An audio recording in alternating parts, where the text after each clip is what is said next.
Okay, so it's about a couple of minutes after, so keep doing that. Let's go ahead and get started.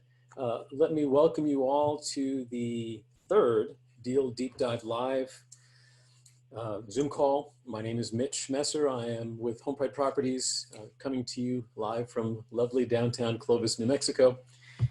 And this is the call during which we're going to get practice. We're all going to get practice analyzing deals. Our intent is to perform an in-depth financial analysis that does not suck, that actually is grounded in reality, and that doesn't leave you in a bad spot because you have done a poor job of predicting what's likely to happen. I just want to pause and confirm that, yes, in fact, we are recording. Thank you, Karina. So the way this is going to work is just like I did last time. I'm going to just briefly run through the methodology for analyzing a deal. This is my methodology, but I think it applies pretty much to anyone who's analyzing specifically, in this case, buy and hold real estate. And then we're going to have a special guest volunteer who is going to run through a deal, and we're going to all get some practice analyzing that deal and understanding how he sees it and see if we all agree. And if we don't agree, at least we'll be civil. So with that, let's go ahead and get started. If you are not muted, do me the favor and mute yourself so that we don't have any background noise. Once we get to the shared section, we will definitely be encouraging conversation and discussion. And so let's begin. My intent with these is pretty straightforward. There is no magic hidden agenda. I'm just tired of seeing folks on Bigger Pockets typically that just don't seem to be comfortable analyzing deals. There's nothing scarier to me than seeing an investor ask me, is this a good deal? You've got to know if it's a good deal, and you shouldn't take my word or anyone else's word for it. A good deal should be something that we can all agree upon within reason. So we'll talk about that. But that's the purpose of this. The purpose of this is to give people what I call deal confidence, so that if I showed you a deal within a reasonable amount of time, not weeks, not days, like not even hours, like a few minutes, you could at least ask the right questions and start down the path to figuring out if it's in fact a good deal. The ground rules I covered a few minutes ago. Mute yourself for now until we get to the Q&A section. Hold your questions for that section and do your best to keep up and be prepared. This is not intended to be entertainment. You don't need to hear me talk. I don't need to hear me talk. I want this to be a discussion, and I want us to all be civil, but I do want us to mix it up and challenge the assumptions, because no one is perfect at this. We're all getting better. So with that said, let's talk about the 3 phases of deal analysis, which I've covered now 3 times, and hopefully you're getting accustomed to it. They're very straightforward. First is you've got to verify your inputs. This is the old garbage in, garbage out metaphor for computers. If you start with bad data coming in, your numbers are going to be meaningless. So you've got to be able to make sure that you're feeding your process accurate, representative data so that you can make decent decisions. After that, you're going to want to achieve a specific goal. Just knowing how to calculate cash flow and ROI doesn't help you if you don't have any specific goals. I mean, yes, the formula says if you run these numbers, you get an output that's a cash on cash return. But the real question is, what cash on cash return do you need? What cash flow do you need? And everyone's is different. And it's not a question of right or wrong. It's what do you need? And does the deal give you what you need as is? And if it doesn't, how do you adjust what you can adjust so that it does give you what you need? So achieving a specific goal is important. It's crucial. But it implies that you have goals, and you need to have goals. Because if you don't have goals, then you're not really an investor, you're just a speculator or a gambler. And then finally, my favorite part is the deal enhancement. Okay, you got a deal, it's a pretty decent deal. the next question that I want to ask is, how could you make this deal better? What are the things that you could do to enhance the deal, to improve the deal? Because every deal can be improved. The question is, what are those things? And that's where the creativity comes in. And that's, in my opinion, where the real money is made. So let's dive really quickly into these three phases. Phase one is input verification. There are some basic things that you need to know about any deal before you can start talking about, is it a good deal or a bad deal? You have to have a sense for what is the deal worth. And after repair value is an attempt to capture that worth, either on the retail market, which is, a house that's being sold to an owner occupant, what we can traditionally think of as the real estate market, or on the rental market, a property that's not really designed for an owner occupant, it's designed for a tenant. The level of finish and upgrades are lower, frankly, than for a retail property. So there are potentially two ARVs that you could focus on, what I call a rent-ready ARV and a retail-ready ARV. But at very least, you've got to have some sense for what properties like the one that you're thinking about would go for after repair. Fair market rent is pretty straightforward. If I'm doing this as a buy and hold, I need to know, roughly speaking, what kind of rent can I expect to get from this property. The repairs are going to be determined by someone eyeballing the property, coming up with a list of things that are wrong and dollars next to those things that need to be fixed. That's your repair budget. Nothing surprising there. Property taxes are just a reality. In Georgia, you can typically get that information fairly easily. Not true for every single municipality and county in the country, but for the most part, you can get that information. And then finally, insurance. You need to have a rough idea of what it's going to cost to insure the property, because you're going to want to. And just to be clear, the insurance policy we're talking about here for the purposes of a buy and hold is a landlord policy, not a homeowner's policy. I'm getting a policy to protect my investment, but I don't care about the possessions inside, because I'm going to make my tenant get a renter's policy to protect that stuff. So, assuming my inputs are accurate and complete, I go into the second phase, which is goal achievement. And at this phase, we're going to be looking to meet our specific objectives with respect to a couple of outputs. I personally like cash flow and cash on cash return. I'm not saying these are the only two. There are certainly plenty of others. I think I made a pretty compelling argument last week, and others have before me, why cap rate is not an appropriate goal for a buy and hold investor. It doesn't tell you how the deal performs. It's effectively an inverse price earnings ratio. It's less about how the deal performs and more about what the deal might be worth when you sell it. But whatever the objectives you've got, if you're using cash flow and cash on cash return, you have some idea what you want. In my case, I want a couple $100 in cash flow and 9% or better in cash on cash return. When I run those numbers through my formulas, do I get those numbers? And if I don't, how do I adjust what I can adjust, which is typically purchase price, so that I can get those numbers? But again, not too surprising there. These are formulas. We'll talk about that when we get to the actual live part of this. But there's not going to be a whole lot of debate about what the formula is, but there will be some debate about what numbers you should have for cash flow and cash on cash. And then the third part, deal enhancement, speaks to what can you do to make the deal better? And better could be from the standpoint of me as an investor. It could be better from the standpoint of the seller. It could be better for both of us. And there are lots of things here that you can play around with.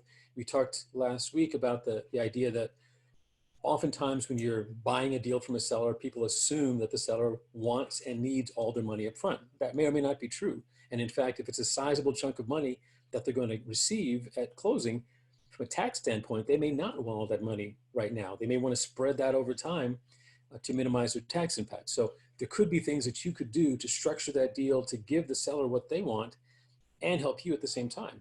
For example, taking installment payments as opposed to a lump sum. So those kinds of things fall into the deal enhancement. The list is obviously way longer than these three, but these are just the categories of things. maximizing financials would be one example of a deal enhancement. Ways to better serve the seller or the buyer are others, and then minimizing risk typically to the buyer is the third.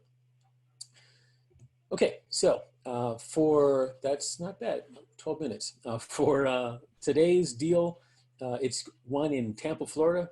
The last two had been in Georgia. This one's in Tampa. And it's 7212 Rhode Island Street. Question? I just saw someone. Oh, okay, that's us. Cool. Yeah, so, oops, I don't want to jump the gun there. I do want to give you the rundown. 3-bedroom, 1-bathroom, single family in booming Tampa, Florida. Home has huge fancy yard, new flooring, new septic in 2017, so 3 years old. Perfect for owner occupancy or great investment. Close to IKEA, you can see the specifics. So that's the house, that's the address, and now we get to the participatory part of this. Our special guest presenter today is Leon Collins. That is his Bigger Pockets page. I strongly encourage you. Oh, thank you. My wife has given me a lovely note. I strongly encourage you to connect up with each other. Just as a side, I mean, just for the record, I don't think I've said this before, but it hopefully is clear. Bigger Pockets isn't sponsoring this. I'm getting, no support from them. I haven't asked them for any, frankly. I'm doing this because I think it's a great way for me to meet other people. If you're on this call, it's because I met you in all likelihood through Bigger Pockets. I think you're crazy not to use Bigger Pockets to connect up with each other and help each other do deals and take down big deals that you couldn't take down by yourself. So that's my plug for partnering with each other and using each other as resources. But that's his Bigger Pockets profile. And he's going to be the one that's going to walk through this deal. And so, yes, if you want to sing along and watch him do it in real time on your computer, not here, but on your actual, in Google Sheets, you can go to this link, bit.ly/7212-Rhode Island. It is case sensitive, we have learned. And with that, Leon, hopefully you are ready to have your moment in the spotlight, because I'm going to kick it over to you. Okay, can you hear me? Yep. Let me stop the share so you can throw it up on your screen. Okay, and let's see right here, and okay, how's that? Yep, we can see it. Good. Okay. Well, Before you start, Leon, I just want to make one quick point, and I love this, that your spreadsheet looks absolutely nothing like mine. And I love that, because this is the colorful spreadsheet that it's colorful, it's organized differently, but more importantly, it's yours. It's what you created to make sense of deals, and it doesn't have to look like mine. In fact, I like that it doesn't look like mine. It's yours. You have, you understand every single cell in here because you put them all in here. And so to me, that's very, very cool. So I will hush and let you tell us how you analyze this deal. Well, I got to move this Zoom. Okay, there we go. I had to move the Zoom. It like shows everybody's picture, and I'm like moving it so I can actually see the spreadsheet myself. So, okay, I got that situated. First, I want to thank you again, Mitch, because I think what you're doing is very admirable. I think it's just super. Maybe everybody else on here feels the same way. I hope so. Otherwise, it would show up. But anyway, so thanks again, and you too, Karina. My pleasure. So with that, this is a work in progress. My spreadsheet and myself.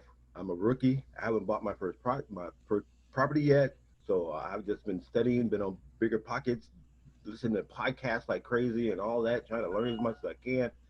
And so let's hit this thing and see what I come up with. So let's start, just for the record, let's start with phase one, with the inputs, the things that you fed this thing to get you all the useful data, the BARV, the rents, all those things. Tell us what you are using for those, where those show up on your spreadsheet, and where you got them from. And let's see if we have any differing opinions on the call. If I'm following you, as far as all the data elements that we talked about that Mm-hmm. you bring to our table, Mm-hmm. right? In my spreadsheet, I highlighted pretty much everything in gray that I took from you and put it into my spreadsheet. The ARV and the purchase price and all that stuff. Um, and like we spoke before with the annual gross schedule income and all that. Can you see my mouse arrow? Yep, sure can. Yeah, all those items. Um, so I'm gonna go to the other. Now I've got to move Zoom again here. Sorry, so I can get to the other uh, the other page that I can't see right now because I maximize the screen. And let's see how do I get. Sorry. I think Yeah, F11 will do it be able to again. If get you do it back one more to time, it'll get back to the. where I can pull that. Okay. Um, I'm not sure how to get back to that, Mitch. I'm Oh, sorry. I think F11 will get you back. We'll Yeah, I just okay. Here it is. It popped up at the bottom as soon as I move Zoom again. got it. Okay. All right. Here we go. My apologies. I've Oh, you're never fine. heard of Zoom, but I'm certainly learning it today. Baptism by fire. Yes, lots of fire. So here, what I did was I went and studied Mitch's elements and broke them all down according to what needs to be put into the spreadsheet so that all the math comes out correct. So it's basically if you want to get the cash on cash return, well you got to if you look at the very top here, you got to have the annual pre-tax plus the estimated, and everybody can see that. I'm not going to read every one of these, but basically I just broke them all down. And if you have all this, I'd really like to ask if anyone doesn't have all of these different elements broken down. Like they could say something in the chat or something and let Mitch be able to see, if you don't have each and every one of these. Because if you don't have all of these, then you're going to be lacking, you know, making the correct analysis with Mitch's help. It's like we need to have every one of these accounted for the spreadsheet. So does that sound reasonable, Mitch? Yeah, that sounds good. So if you go back to the Jump in the spreadsheet, chat and say if you don't have it, that way if somebody can say, well, I don't have this or I don't have that, then we can go ahead and hit that, you know, nail on the head, so to speak. Because this was like my biggest concern was, does everyone have everything needed, in the spreadsheet so that we all coming up, making the same analysis basically on a property that's brought forward, and we all kind of come up with, you know, uh, you know what I'm saying? yeah, I think we're good. I think we're good. So if you take us back to your sheet, because the good news is that all of these things here are, I mean, I didn't invent any of these. These are all standard and accepted definitions for the terms that we're using. So you can, if you put in, you know, cash on cash return into Bigger Pockets and do the search, it'll tell you what it is, how to calculate it, how it's obtained. Same thing for annual operating expenses. Same thing for net operating income. These are well-defined terms, but when you use them, you should understand, to Leon's point, what the formulas are, so that if someone asks you what is the net operating income, you can tell them what it is and not leave anything out or mess up the formula. So I think we're all on the same page that those are the important terms. In your case, for example, Leon, I see that in C7, you have looks like $1,200 is what you're assuming is the rent, the monthly rent. Yeah. Basically went to Retometer and looked up the property that way, and pretty much just relied on that, and came up with 1,200. Okay, cool. Before we go on, anyone dispute that rent, that that median fair market rent? Anybody have any? I put any something. This is Anthony, Mitch. How are Hey, you? Anthony. Doing well. How are you? Doing well, thank you. I've put something in the chat. I got 1,175, which is basically same thing. Yeah. Now tell me how you, $25 difference. where you got that. Tell me where you got that. I got it from two places, Rent-A-Meter and also Zillow gives like an estimate of what the month rent should be. And it was Got it. basically the same thing. Okay. So I've used Zillow. I prefer Rentometer just because I've seen it be a bit more accurate. But yeah, 1175, 1200, $25 is close enough between friends. If I'd seen both of those and I wasn't sure which one to pick, I would personally pick the smaller of the two just to be on the safe side. But again, it's not going to change the numbers dramatically. Anyone have any? Yeah. Anyone have any? So I see 1150, 1200, 1175. Anybody get anything that was way off from about 1200? I would say 1100, just because there didn't seem to be anything that was nearby on Rentometer. It was all kind of like in different, like divided by major streets. So I don't know. I'm not familiar with Tampa that well, but it's hyper local. So who knows what the rents would go for in that proximity. So I went the more conservative route and said 1100 to be safe. Got it. Got it. Yeah, I'll do the same thing, especially if it's a neighborhood that I don't know, or it's in this case a city that I'm not super familiar with. I will be conservative, and I think I mentioned this last call, maybe the last two calls. The gold standard, in my opinion, for this is a property manager or property managers that are operating in that market, because if they've got properties right down the street, two doors down or 2 blocks over that they just filled, then they know what the fair market rent is because that's what they got. And so all of these data sources are good as far as they go, but they're all inherently flawed. The live person who just filled a property 2 doors down, who got whatever they got, that's your comp, that's your fair market value. And so if you can get that person on the phone and, not to put yet another plug for Bigger Pockets, you can find those people on Bigger Pockets. If you can find that person and say, hey, you just filled a property 2 doors down, what'd you get for it rent-wise? And if they tell you, then you have a pretty good idea if the property is comparable, what the rent is. But for the purposes of a quick and dirty, somewhere between 1100 and 1200, I think we can all agree is about what this property rents for. Cool. That is fair. Hey, Leon, what about value? What did you consider the R for this? Looks like you have 110. Yeah, that I looked at, surrounding properties. I did go,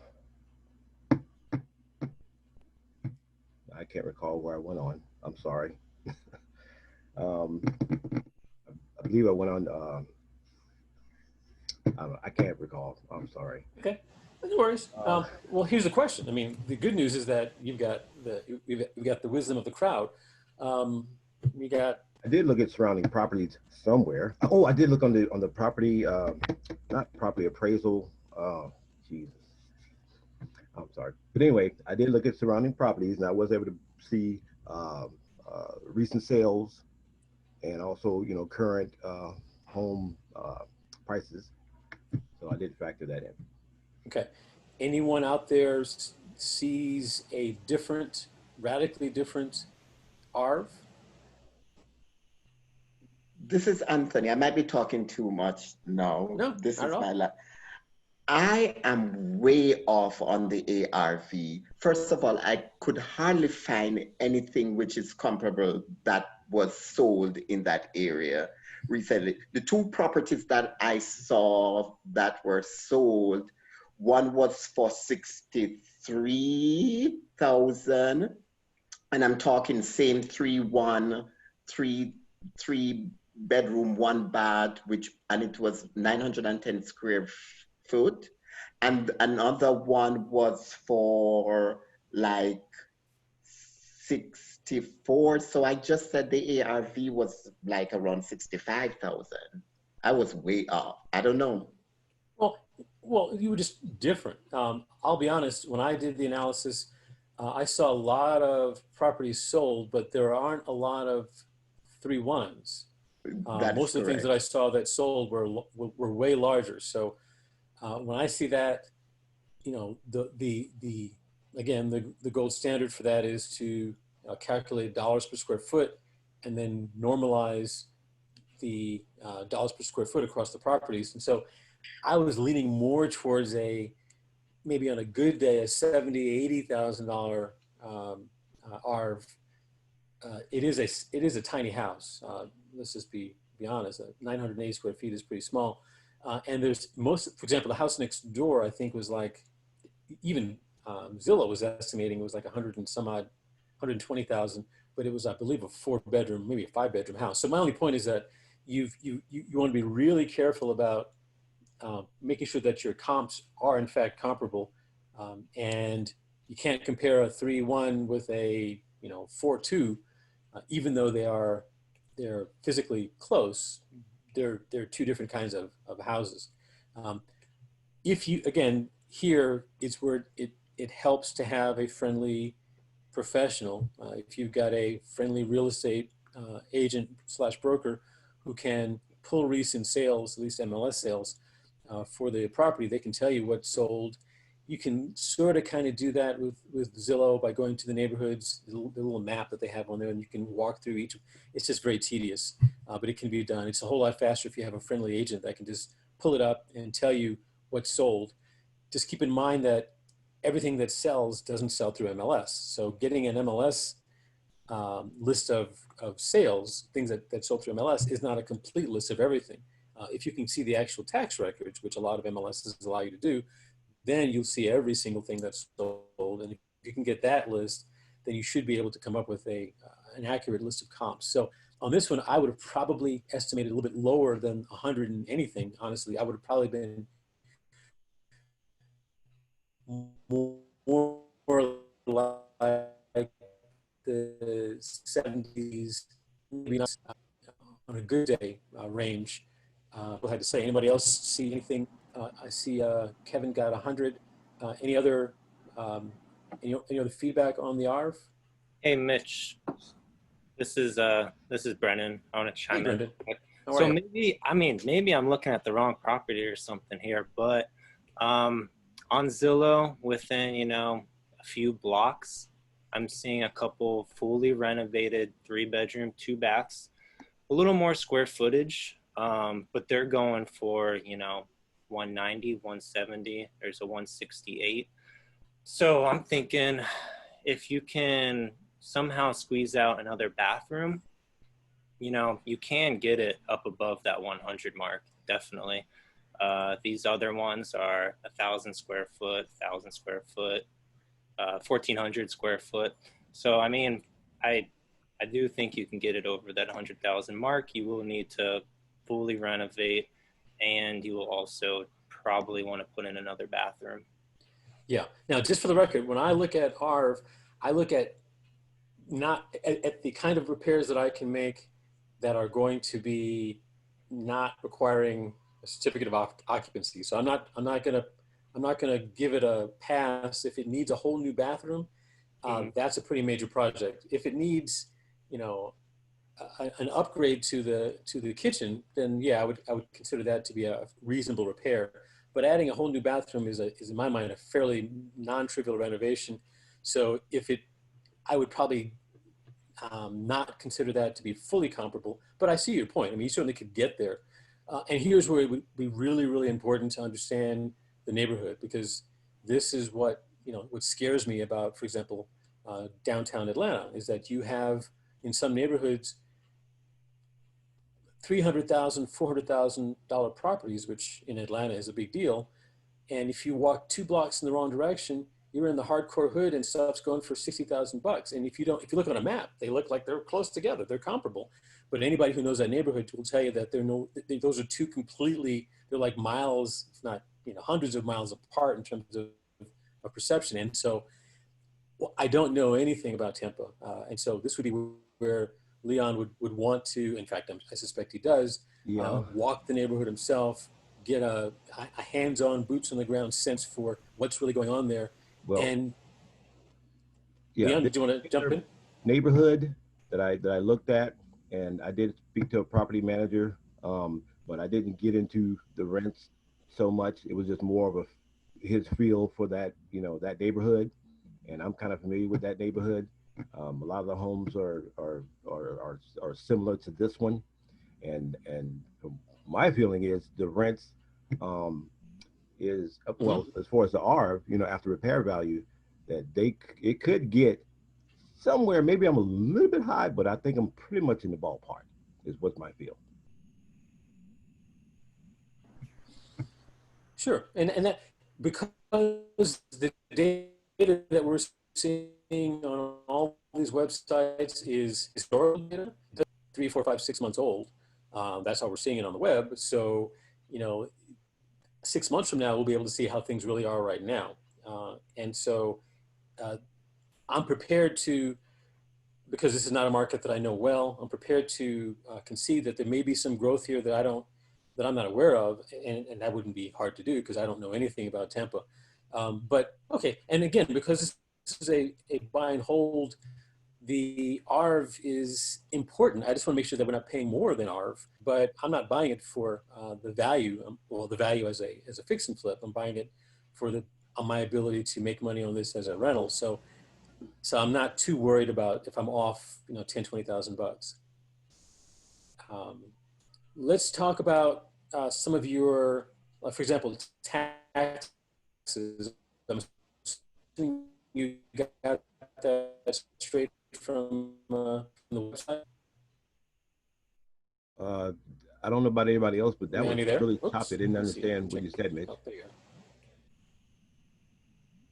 Oh, yeah, sorry. Looks like I'm having some internet issues. I was asking if I was suggesting that we move on to the no comprehension. Okay. My question was for the property taxes. I see you have 117. Is it that I think from the I'm going to jump in. You guys still can't He's hear me? wondering if you got the taxes from the county website or where you got the taxes from. Yeah, directly from the county website. Yeah. How about now? Am I still garbled? You're better now. Yeah. It's telling me my internet connection is unstable. Okay, so I'm going to hush and let you take over, Leon. I will not take over. Continue taking over. Tell us how you got the taxes, vacancy, maintenance, management, insurance. Where did those come from? Well, as I said about the taxes, that was directly from the county, county website. The vacancy is just 1 month rent out of a year. The maintenance, that's 75% of 1 month, I believe. And then the management, like I said, I spoke with a property manager, and I got some feedback from him as far as I never dealt with a property manager person before, so and that was basically the number I came up with after speaking with him for the management costs. Got it. Am I still coming in garbled, or am I better now? Nope, sounds good. Okay, let's hope it lasts. Okay, so is it safe to assume that the A11 through 15, those are the annual expenses?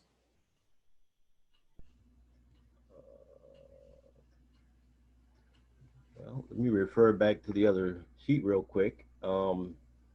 That is, yeah, if you see there, number 6 on the spreadsheet analysis formulas. Uh-huh. Yeah, right here. Your AEO is your, insurance, taxes, maintenance, all that. Got it. That's So the 1172 for taxes, I'm not holding my calculator in my hand, but I assume that it's 117 times 12. Is that right?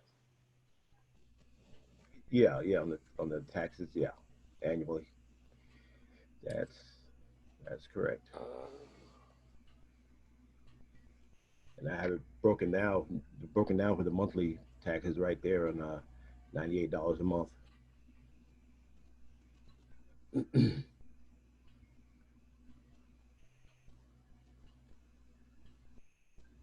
Okay, just for the record though, oh, I'm seeing, oh, I get it. Okay, I got you. Okay. Okay. Now your assumptions were similar to mine. I just want to be clear that we're all on the same page, that those are my assumptions. I assume 1 month out of 12 vacancy. And I do that in the Metro Atlanta market that I'm familiar with. If it were a market that was um, tighter, that had lower vacancy, I may be able to get away with 1 month out of 24, so half of that. So I don't want to suggest that you should always use 1 month out of 12 as your vacancy. You just need to know your market and presumably talk to other investors and see, roughly speaking, what the norm is for your market. But at least just understand that those components are going to be there. Taxes, your insurance, your maintenance, your management, and your vacancy are going to be the, if you will, the 5 food groups of expense. Those aren't going to go away. They'll just be, you will adjust them based on your market. Right.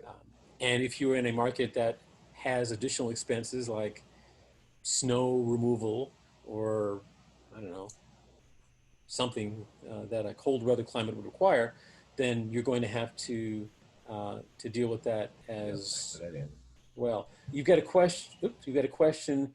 Can you explain how you got only 214 for monthly expenses? Oh, this is from Suli. Suli, what, if you can specify, what cell on the spreadsheet are you referring to? And you can see across the top, it's got A through Z, and down the side, it's got 1 through N. So it'll be a lot easier for us to debug this if you tell us what cell. Well, as you can see on there, those red boxes, the ones that calculate from the monthly tax and the home insurance, started zero, and it just calculates it to the 214. That's okay. So are you not including your three sales right under mortgage management as a monthly expenses? So that's just something I had previous to putting in all your data elements. Okay. So your breakdown for monthly expenses doesn't have all the items, but your calculation for the annual operating expenses, I assume, does. Yeah, it's more focused on the annual, not so much the monthly.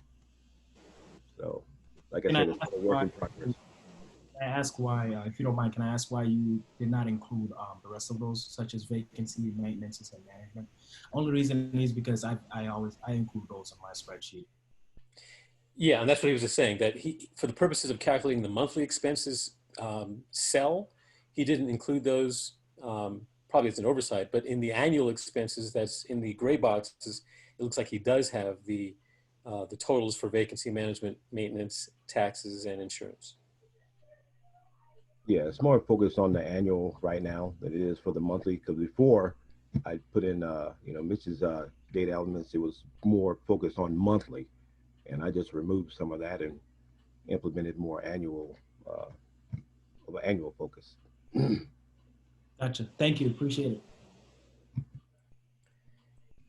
it. So ultimately, you would want Leon to, if you wanted to have a monthly expenses column here, just so that you didn't throw yourself off, you'd want to carry over the, divide out the vacancy, the maintenance, the management, so that you could have a representative monthly expenses, because otherwise it would be potentially, I mean, again, I speak for myself, when I look at a spreadsheet fast, if I see 214, I'll think that that's the right number, and we're all agreeing that it's actually off.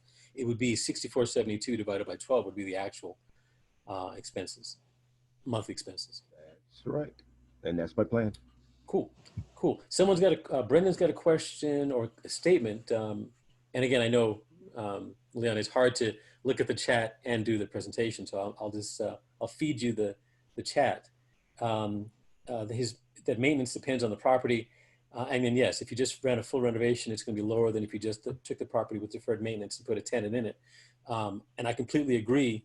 I'll just throw out there that in those situations, if I'm acquiring a property like that, my experience has taught me not to try to, usually not to try to wait it out and see when that thing is going to fail. Let's say it's HVAC. Let's say it's on its last legs. If I know it's on its last legs, I am far better served fixing it if it's vacant before a new tenant gets in there, because I can guarantee you it's going to fail on the hottest day in the summer on a Friday at 6 o'clock, and you're going to have a ticked off tenant for the whole weekend while you try to scramble to get it done right, and you're going to waste more money trying to make that tenant happy and get an emergency repair person in there. My recommendation for the most part is to try to do those kinds of deferred maintenance things up front, because you don't save yourself any money by letting it linger and just kind of waiting it out and saying, well, I can get another 6 months out of this, because it always breaks at the worst possible time. And now you've got to fix it, and you've got to fix it with the resources that aren't always the cheapest, because now your back's against the wall. But that's just an aside. Leon, you mentioned flood. At least your spreadsheet mentions flood insurance. And I know in Florida that's the thing. For the purposes of your numbers, when you do your analysis, do you assume that you've got to get flood insurance? Well, I factored that in, and if you'll notice right here where it says zone X, and talking with a insurance person and looking up the property, it's located in a non-threatening flood zone, I guess you could say. They call it zone X, which means flooding is, it's very least likely, very low. That's all I can say on that. Okay. What about things like, I know Florida happens to be the land of let's just say unstable weather. Do you typically have to get hurricane insurance? Is that something that you worry about, or that you try to estimate the cost of? Well, from what I understand, when you look for home insurance here, it's a wind factor that they look at. Okay. High winds, and that zone X is part of that factoring that they use. Got it. So it's factored into the premium that you pay, the annual cost premium. and Got it. Cool. Okay. So those are your inputs. This is phase one. I think we don't have any massive divergence on the inputs for your expenses. So let's move on to phase two, which is for whatever metrics you think were important.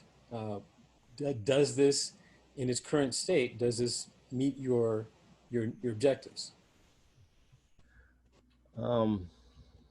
Initially, it didn't, because before I had a criteria that was a bit higher than this. I like to get like 12% cash on cash and about well, let's stick with that for right now. And that just being at 9%, and after taking some of your advice and looking at this neighborhood, looking at the properties and looking at all those different things, I think 9% is acceptable. It's good. That my 12% previous criteria was a bit high. Is that Tell me about the repairs. What repairs? You've got $10,000 for repairs estimated. What kinds of repairs does it need? As far as you can tell. Was just assumed, because I haven't walked the property. Okay. So that's just in case of something, well, obviously if something's not seen. Okay. Fair enough. You've got. So just for you said 12% was what you were looking for, cash on cash, or you were okay with less than that? Oh, that was an old criteria. Now, looking at, this particular property and after listening to you and blah, blah, blah, and thinking about, trying to feel my way through this, I think that's a bit high. So I'm adjusting my criteria. Okay, that's fair. And I think for the purposes of picking a market, I think your cash on cash and your cash flow will be dictated to some extent by the local market. The kind of cash flow you can get in Atlanta may be different than the kind of cash flow you can get in a Vegas or a Detroit or a Memphis. But once you've picked your financial objectives, my strong recommendation is don't talk yourself out of them. I mean, I'm not saying that you did this. In fact, I think you made the adjustment wisely. But I see a lot of people, or I saw a lot of people leading up to the last few months who would go, well, I normally want 10, but this deal gives me 7, but I really want to get a deal done, so I'll just take the 7. And Yeah, that never ends well, because there's a reason why you pick 10. And if you decide that 10 is just ridiculously high, then you can make the adjustment, but don't let the spreadsheet dictate what you want. You wanted it for a good reason. And so that's fair. Cash flow, you have 660 and change for the cash flow on this deal, which is, I think, pretty good. Do you have a minimum standard for cash flow? My minimum prior to, like I said, prior to getting into the deep dive was, if I looked at a property that had, say, 3 bedrooms, I wanted to be able to get at least $100 per door. Yeah. For when it comes to calculating, monthly cash flow, sorry. So with a 3-bedroom, and I'm going, well, if I get $100 per door, $300. So that was my minimum criteria for this property. Got it. So I think that's great. A couple of things, and we'll get to the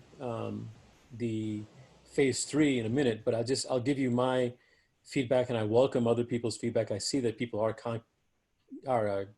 commenting in the chat. I think it's awesome that you're helping each other. I think that's awesome.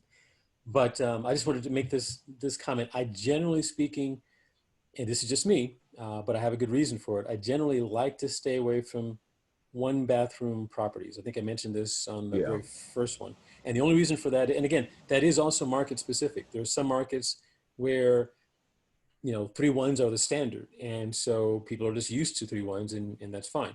But in markets where I can find two bathrooms, and again, I looked a little bit at the Zillow neighborhood for this property, so I know that they exist. I find that 3-1s tend to, if I'm a buy and hold investor, which I am, they tend to attract transients, and for a variety of reasons, but the biggest of which is if, the kind of person who the kind of family that moves into a 3-1 is, either the roommate situation or a really tiny starting family. And the minute you have one more person added to that situation, their first thought is we got to move. And that's not the case as much with the 3-2.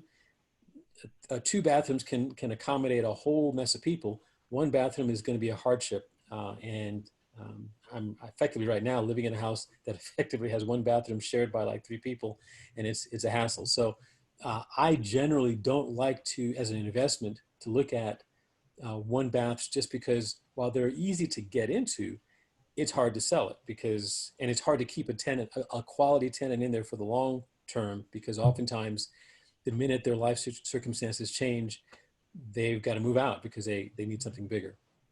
But that said, if you're getting $600+ in cash flow each month, and your return on your investment is 9 and change percent, you're not doing too badly. And so, as long as you're not way off the mark here in terms of numbers, then I think you'd be pretty safe.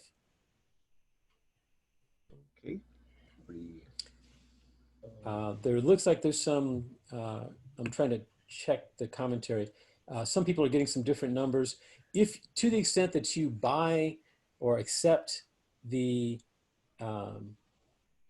operating expenses, I think we can all accept the gross scheduled income, because that's just the 1,100 or 1,200 or whatever you decided times 12. In this case, it's 14,400 because you're assuming 1,200. And if you buy the net operating income, then assuming this is a cash deal, the pre-tax cash flow is about $8,000, 7,928-ish. And it may be a little bit different again if you use a different rent. And so if that's what you're getting, if you're getting about $8,000 in pre-tax cash flow, then divide that by 12 and there's your monthly cash flow. Divide that by divide that by full investment, which is your purchase price, your closing costs, and your repairs, and that should get you your cash on cash. May I say something here, Mitch? Sure, absolutely. Yeah, because I'm getting a different cash on cash return, and I'm just using the figures here. Sure. Using the monthly cash flow times 12, and then dividing by the amount of cash that he input into the deal, because I think he is including and you can correct me, Leon, you're including the pre-annual expenses into the amount of funds that's put into the deal in order to calculate the cash on cash return, because that shouldn't be. Well, the cash on cash, like I said, this is a work in progress. So the cash on cash should be calculated according to this, which is, as you can see, your annual pre-tax plus your estimated earnings, which was 0. And then you divide that by the sum of, all your, your down payment, your finance points, and all those items in order to arrive at your cash on cash. Okay, which your formula is correct, but if you go back to your sheet, go back to the other that's what I'm sheet. saying. It's a work in progress. That's not finished. Okay, so the cash on cash return percentage is not correct then. That's what you're saying? Yeah, the work in progress is not perfect. That's fine. Well, none of us are perfect. No, I'm not. But let's go back to the sheet. Let's take a look at this sheet and let's see what it is. Yeah. So that 9%, it's not, Okay, but before we get to the 9%, let's focus on the. Do we believe the 6472 is the annual operating expenses? Do we buy that? Well, I do. Does anyone else? Does anyone dispute that? I think the cash on cash is right because it includes the operating expense. It includes everything in the formula. I just ran it myself, so his numbers look right to me. Oh, so I did get it right? I don't think he forgot anything. No, but do you include the annual expenses in calculating the cash on cash return? Yeah, you do, because that basically means holding costs. So no, you just include the amount that you put for down payment, the closing cost, the estimated repairs, because that's the money you spend up front. Yeah, if you're talking about upfront versus upfront plus the whole year, then it's a little different. No, but that's the cash how he on calculated it. Oh. So let's back it up because I want to make sure this is important that we all get. And again, I'm not looking at my spreadsheet, so let's look at this spreadsheet. Do we all agree that the pre-tax cash flow is 7928? Does anyone have something different? Or does anyone dispute that? If you buy the 14,400 as the scheduled income, if you buy the 6472 as the operating expenses, then you just subtract one from the other and you get the 7928. So if you buy those two, then you got to buy the 7928 as the pre-tax cash flow. And your NOI and all, yeah. So if you buy that as the pre-tax cash flow, then the cash on cash return and the monthly cash flow are dead simple. The cash flow is just going to be that 7928 divided by 12, because by definition it is the annual cash flow. The 7928 is the annual. Divide that by 12, and you should get the monthly. And then the cash on cash is just, I think of it as numerator and denominator. The top part is all the money that you're making, net of all the expenses, and the bottom is all the money that you have to put into the deal to make it work, which should be. So you're not going to double count the expenses because you're not going to pay those expenses. You're not going to count it twice. You've already counted it in the numerator. It's the 6472 is part of your cost for the entire year. So that's going to be deducted from your gross scheduled income to get your net operating income. So the 7928 is going to be your numerator. The denominator is going to be all the stuff you have to do to get the deal, which is going to be the $69,000 you paid to get in, your closing costs, and your repairs. And I don't have my calculator in front of me, but if I did that math, exactly 71,000. That's about right. 70, yeah. So 69, 1,000, and 10,000 should be 71. So whatever 79.28 divided by 71 is, and that sounds like 11.17.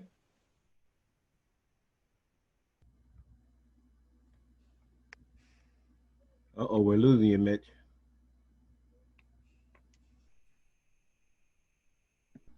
Okay, until we get Mitch back here. Yeah. Leon, what are your holding costs? Because I think a couple of us are assuming that pre-annual expenses is your holding cost. I now see that that's the same as the annual operating expenses, so I'm not 100% sure now. But if that pre-annual expenses is your holding costs, then yeah, it should absolutely go into that cash in the deal part of the calculation. Right. I agree. I switched back to the no. Sorry, how he explained it, because I was tripped up there too and I was wrong, is that the net operating income, which is the numerator in the cash on cash equation, already accounts for that. And that's what he was saying. So you don't do it again. You already accounted for it. So you actually do it. You do ignore the holding costs because it's just for what you put in initially. So you don't take into account, just the numerator. So you don't do it twice. well, So if we were calculating it again, I think it was 11% or so, which is even better. well, yeah, that is Exactly. a lot better. But my thing, Exactly. with you guys, was that trying to make sure if we're all gonna include Mitch's, data elements, and they're all listed here. I switch back to this sheet, the IS formula sheet again, because if we do it the way that he's got it broken down, we will pull out basically the same numbers, that he's suggesting. Well, you guys understand what I'm saying. Everything here to get the cash on cash, to get the monthly net cash flow, the annual gross schedule income, it's all been broken down here. So if we all use the same analysis elements put into our spreadsheets, however we style our spreadsheets, we should all pretty much be on the same page. So that was kind of my biggest concern presenting a sheet like this. Not so much my own spreadsheet because I still have work to do on it. I can well, who and just for the doesn't record, have over here. elements the way plugged you get into your the spreadsheet better is by practice. I mean, the spreadsheet that I use now is not the spreadsheet that I started with. I discovered some things were easier. I put some things over here that were over there because it made it easier for my eyes. So your spreadsheet will become yours, which again is why I don't believe in using the bigger pocket spreadsheet, not because it's not accurate, because it's not yours. So yes, Leon, it'll be a work in progress. You'll go back and make some adjustments now. You'll fix the monthly expenses stuff. You'll make it look better and you'll make it work for you. But the important thing is when you're done, or when you're, the next time we have this call, when you read along with us, your spreadsheet that you'll be using will be much better off. And that's what this is. The whole thing is for. If your spreadsheet were perfect, there'd be no need for us to have this conversation. So I'm glad that you're seeing that there's places that you can make this better, because that's what this is all about. So is anybody in my situation where your spreadsheet, maybe doesn't have all these data elements in it, or is everybody just up to 100%? It's like, okay, that was kind of my, concern there. I don't know. This is Sully here. So one thing I've been doing and I found very helpful is that I've been actually running numbers on my spreadsheet and then comparing them to the numbers I would run on bigger pockets, just to see what's going on there. So that's been really helpful to me. So maybe that's something you can try. It's worked for me and it could work for you as well. Yeah, I strongly recommend that, just for the practice, just so that you can convince yourself that whatever they're getting, you're getting, and it calibrates your spreadsheet so that it's right. But also you should be able to, again, as you see a lot more of these, you'll be able to eyeball these and say, if, roughly speaking, I'm collecting $8,000 and roughly speaking, I'm spending $80,000 to get it, then it should be somewhere around 10, 11% cash on cash. But that comes from practice. And so that's the whole point of this. I guarantee that, Leon, you're not the only person whose spreadsheet is a work in progress, and it should be. But the more you do this, the better and the better you'll be at it, and the easier it'll be for you to do the analysis.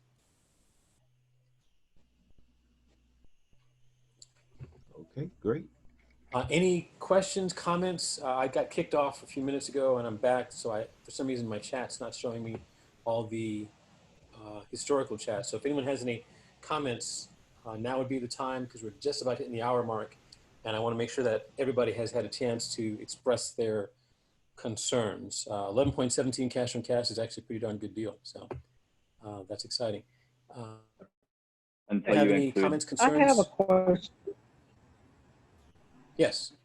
I have a question. This is Pat McCracken. Can you hear me? Hey, Pat. Yep, sure can. Because I was kicked off too, and you had mentioned something about your internet connection sounds like mine. You're warbling a little bit. You may need to type it into the chat.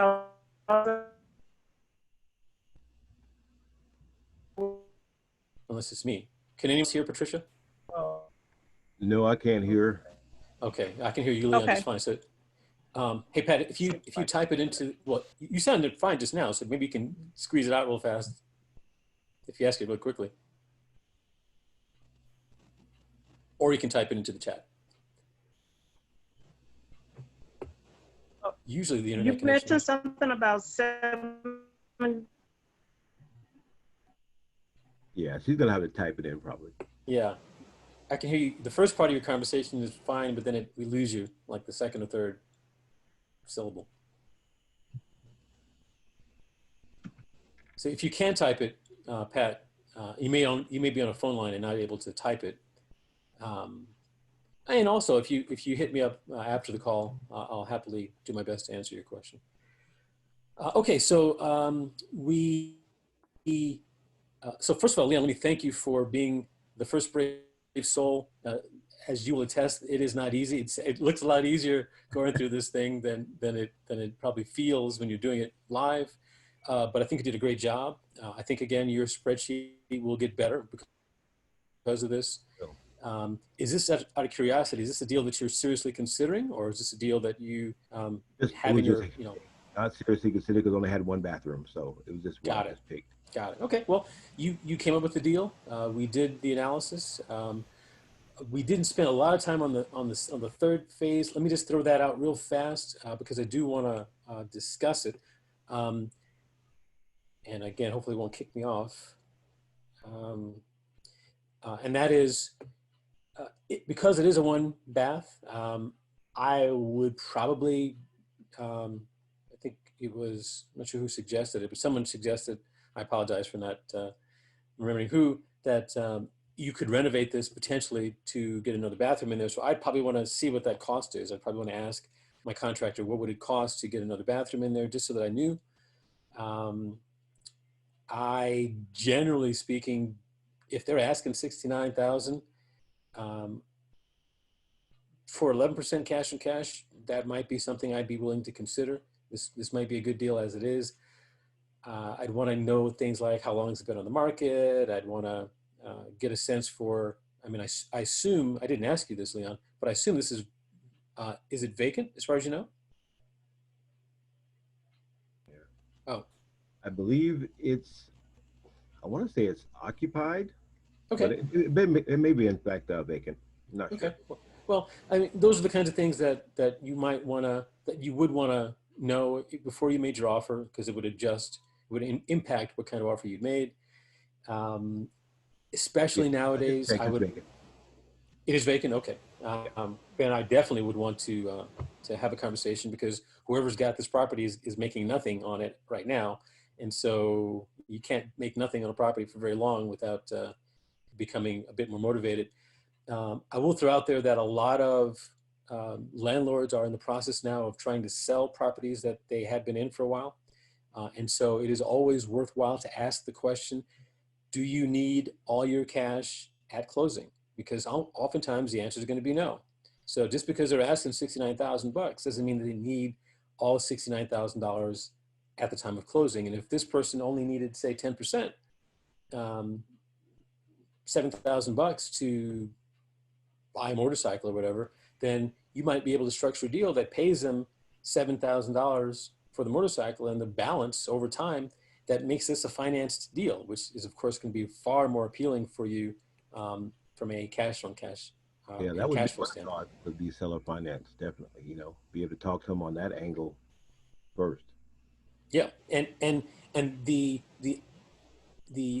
doorway to seller financing is not, hey, Mr. Seller, will you seller finance? Because the answer is always going to be no. The doorway to seller financing is, so, what will you do with all that money? And if they go, well, I'm going to stick it in a bank, most of it, and live off it for the next 10 years, well, then, hey, instead of sticking it in a bank and earning, 0.05% or whatever banks are paying these days, what if I paid you 2% over the next 10, 20 years? You'd make far better off, you make out far better, and you'd be banking on an asset that you're very familiar with.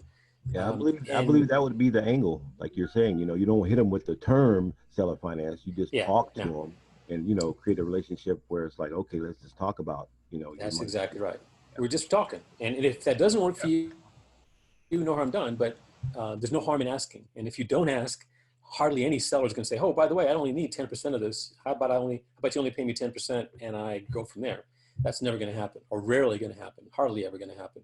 More often it's going to be the case that if you ask the question, maybe half of them say, no, I need it all right now.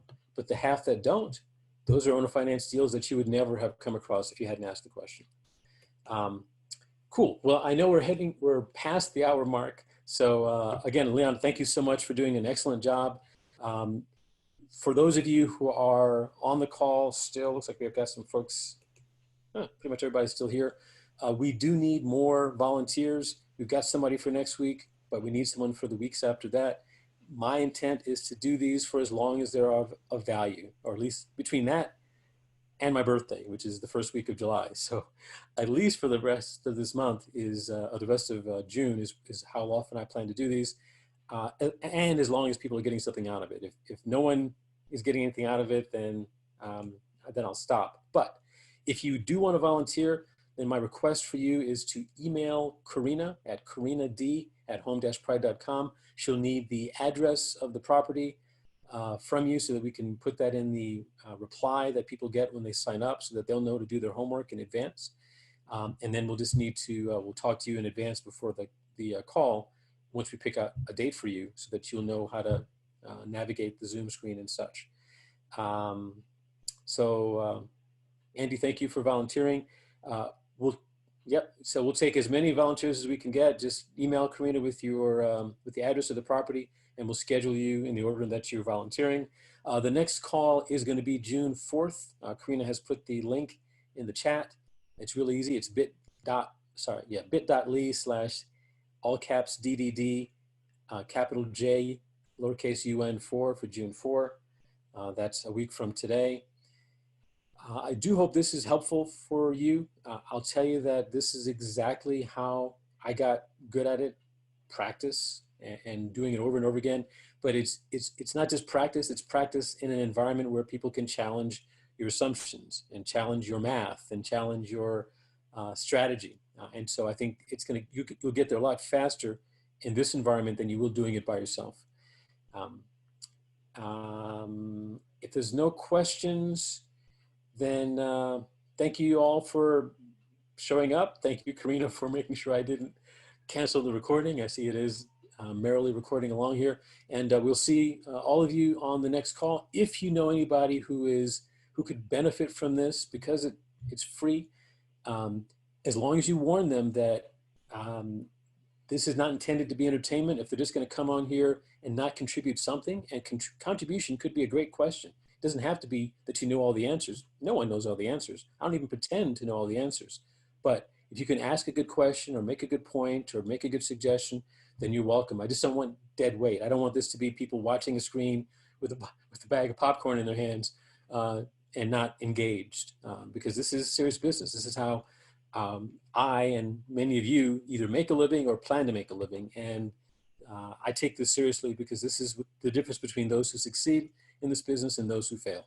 So thank you all for being on the call. I had an enlightening time, and hopefully you did as well. And we will see you all next week.